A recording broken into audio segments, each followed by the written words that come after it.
Alright, this is a reading for the sign of Aquarius for the Leo full moon, August 16th, 2023. I'm going to use the Mythic tarot deck from Greene. And I pre-shuffled. I'm going to shuffle a little more. One card popped out already. That's how I know it's time to go. So I'm going to do 9 cards. I'll take a bottom and then a middle card. And we'll get through the reading, see what kind of information we can pull for you, and then we'll analyze the chart here. I've got your chart pulled up. It's just a generic whole sign chart, and we'll get into that when we get into the astrology aspect here.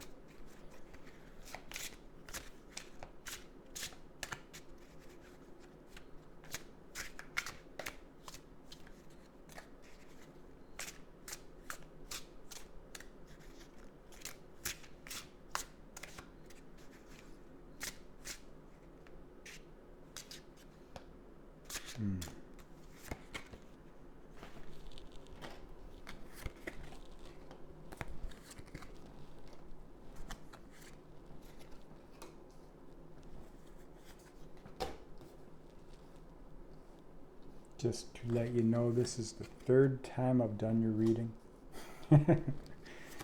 Tried to do it twice yesterday.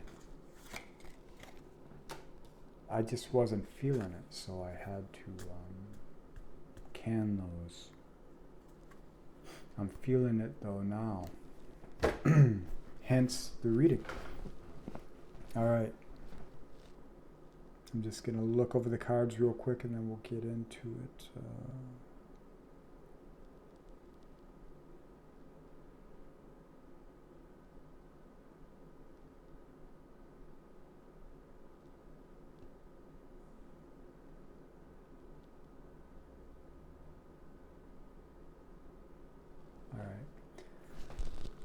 So, first card out here, we've got the Ace of Pentacles. Phenomenal. So, we got this,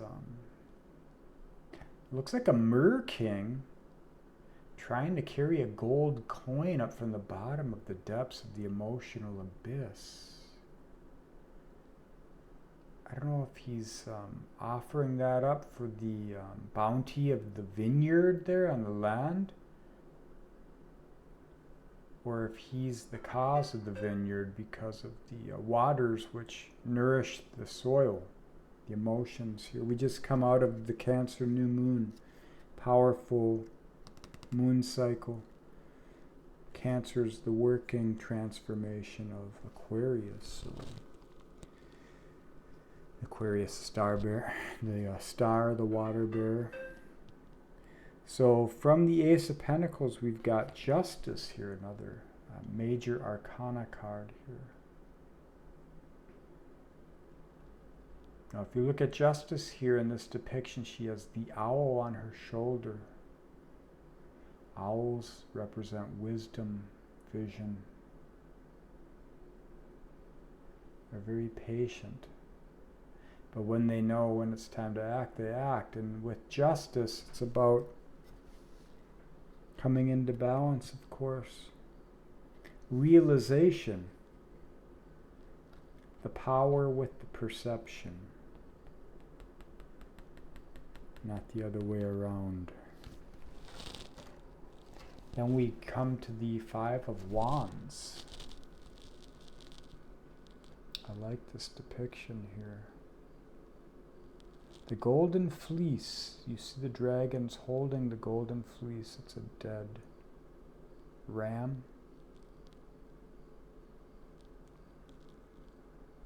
We've got a man and a woman here. The woman is holding 3 flaming wands, and the man's holding 2.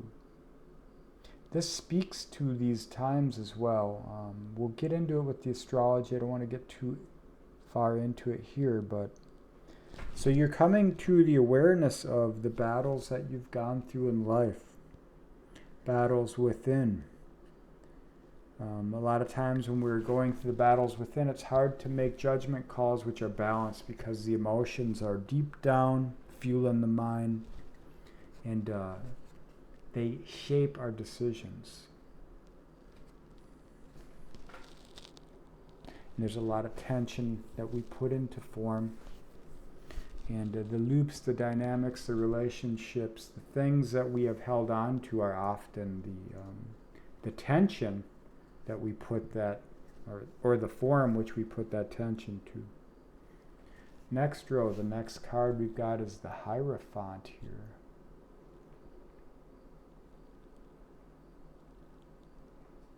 Throwing up the Ronnie James Dio symbol. Hierophant, spiritual understanding. Coming out of the cave of the self, the light from the cave of the self, bringing it forward.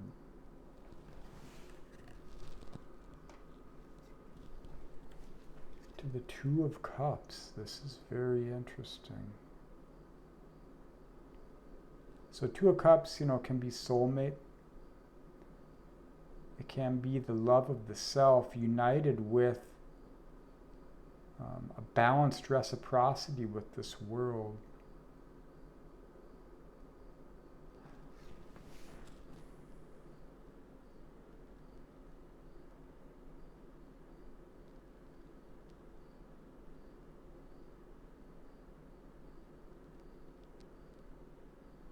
Now this is an angel here carrying one cup. We just had the Hierophant, the spiritual wisdom. You being Aquarius, the water bearer, the water essentially that Aquarius or the stars pouring, it's infused with the light of the heavens, starlight. So all the new spirit that enters into this world, into the psyche, it enriches us through the depths of our emotions when we have cleared away a lot of the debris, when we have processed a lot of our experiences. We're able to see the glimmer in the darkness. And so it appears here that you are not only seeing it, but being able to hold it. Looks like that angel's about to cut those ropes, and she'll pick up that cup and they will fly off to paradise. Next is the King of Wands. Very nice. This is wisdom and power focused into the creative expressions in life.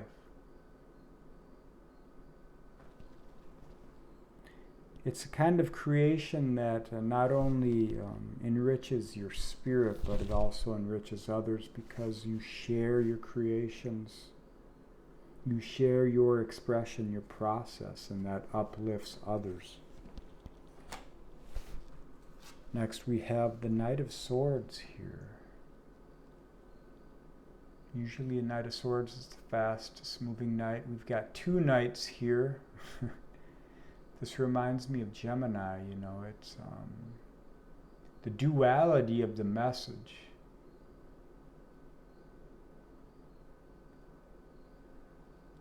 Maybe you have so much information to say that you may seem contradictory to others. A lot of times with Aquarius or Uranus, I'm an Uranian ascendant, I am speaking into the future and trying to bring it back in my conversations with others because I'm seeing all these different potentials. Trying to put words to the feelings.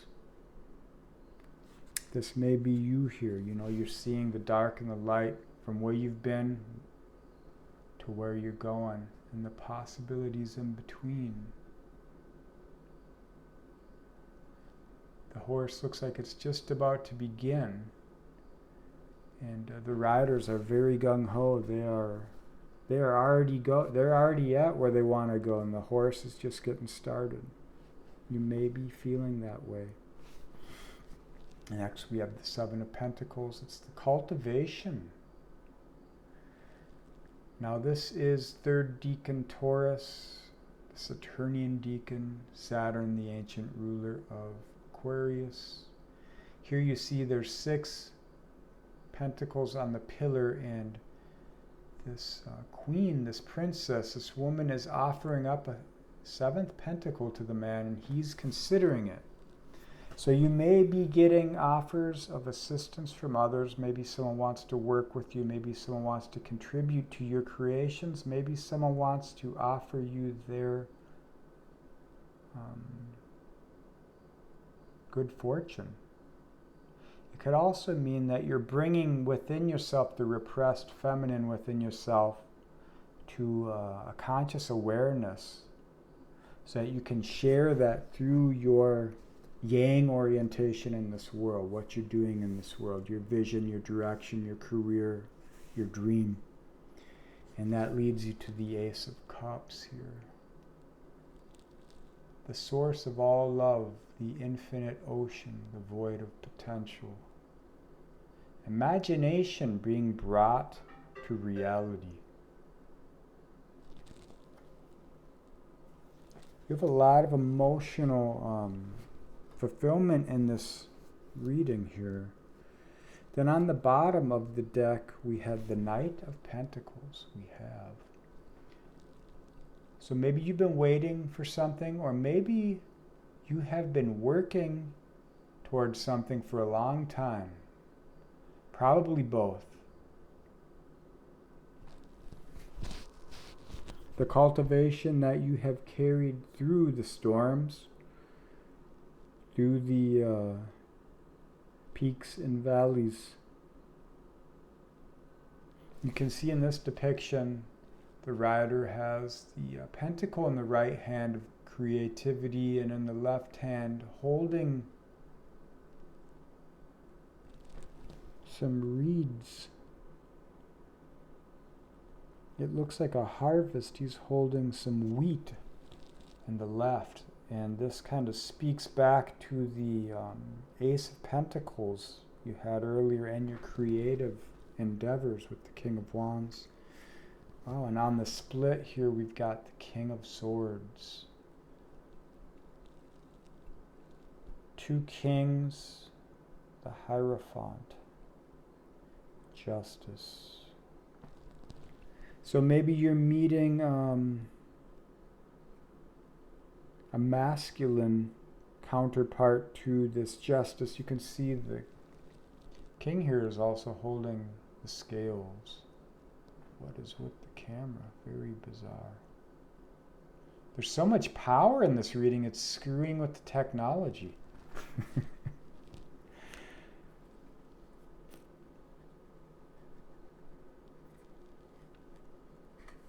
So whatever you've been working on, whether you've been cultivating yourself, or whether you've been cultivating a vision, a dream,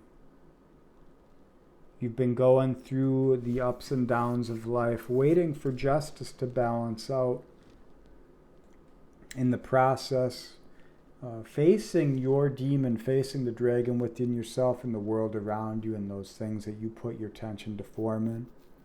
In that process, unbeknownst to you, maybe you knew, maybe you didn't, it was a spiritual cultivation, an awareness building to the Two of Cups, the contentment that you share with this world, with the other, the resonance that we bring into reality through finding a balance within ourselves, so that we can harness that expression, that creative flow, the King of Wands, and share that wisdom without the egoic constraints of a desire attachment, but just because it is the natural thing for us to do.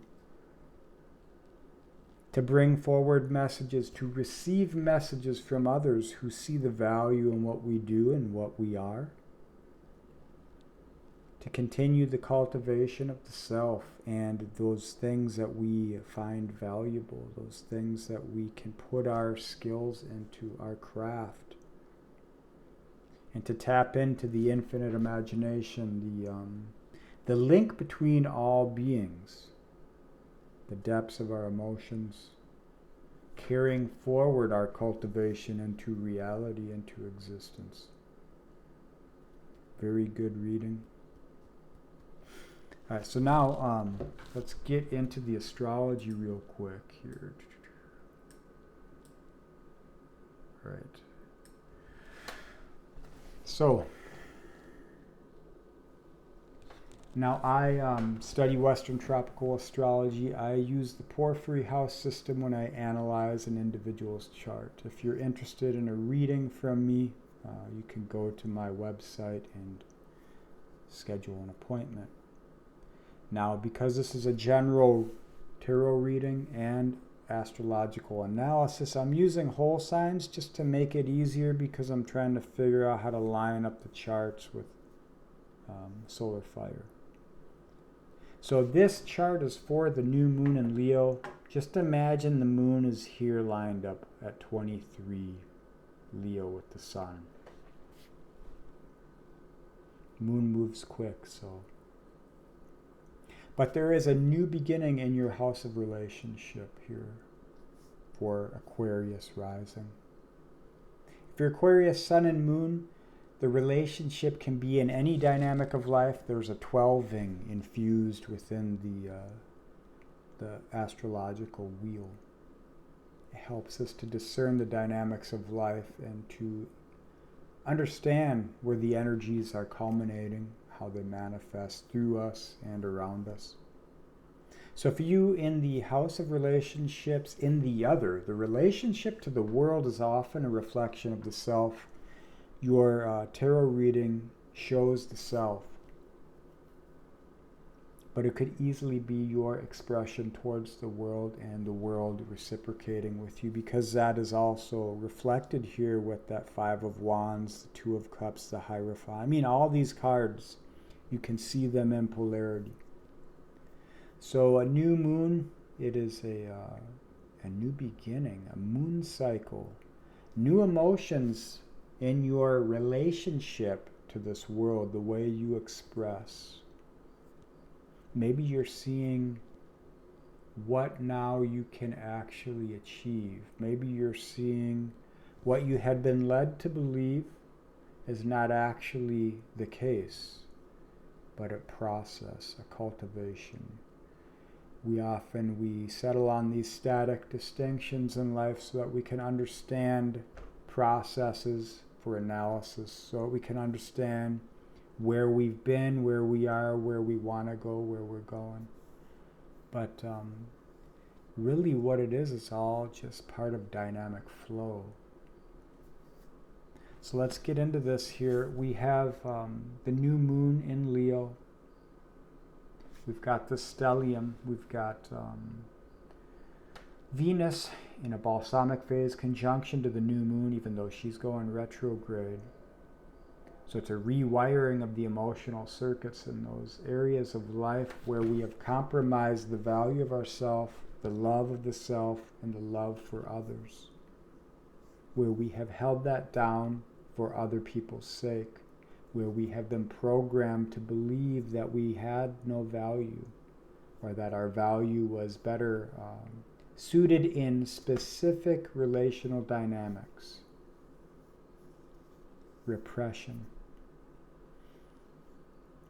And oftentimes this is natural because of our circumstances. We also have Black Moon Lilith here in a new phase conjunction to the new moon, and that is Black Moon Lilith to me represents the anima. It is the repressed feminine energy, the repressed power of the feminine. And as I break down the Virgo here, we'll get into what that actually can look like for us. So there's a lot of new energy being born here in this Leo new moon. Now we've got Pluto opposing Juno here on the AC/DC, and this is a generic chart, but there's an alchemical wedding being crafted here with Juno. Some of us, we find that in another person. Some of us, we find it within ourselves. Either way, it's a feedback loop. It will work its way into us or work its way out of us. So there's realizations coming in how we have related to ourselves, how we have related to others, relationships in general. Now we've got the Uranus square here, exact with the new moon. We've got Jupiter also squaring Venus and Uranus squaring Venus. Uranus is the father of Saturn. Uranus is Prometheus. We are in Promethean times. The Uranian field is starting to activate. It's helping to bring in the Aquarian energies into this world, into the Piscean dream. And we're seeing it in the distillation of ethics, morals, beliefs in relation to authority, whether that be religious, scientific, governmental, philosophical. Most importantly, our own authority, though. We are carrying the Promethean fire from within ourselves out, and I feel that is big with Aquarius right now. So we've got this square going with Uranus. Uranus is also in a grand Earth trine, will be getting stronger as Mars continues on into Virgo, into the later degrees, and these are in the third decan of the Earth signs. For you, it looks to be spirit coming in through the ancestral lineage of your upbringing, your ancestors, and the transformation of the value and the service your ancestors have brought to you and what you bring to the ancestors going forward, and what you bring to others in this world. Virgo to me is service, but is also bringing heaven to earth. It's the magician energy. How do you make sense of all the crazy? How do you bring the metaphysical potentials into the most mundane, applicable, beneficial use? And share that.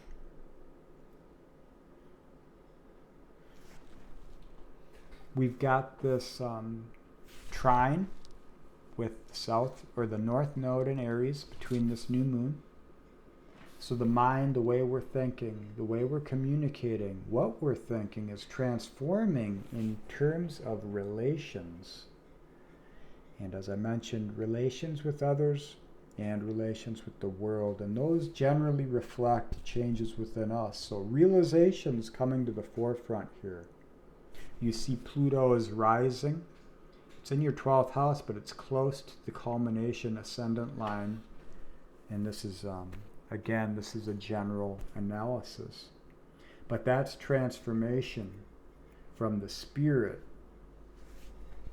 And it's squaring the north node and the south node. So that T-square is in effect. And squares are tension to form that either is put upon us by the world's circumstances or put upon us through what we do towards something we feel driven to do, something we feel compelled to do, something we know right to do. So we work the squares.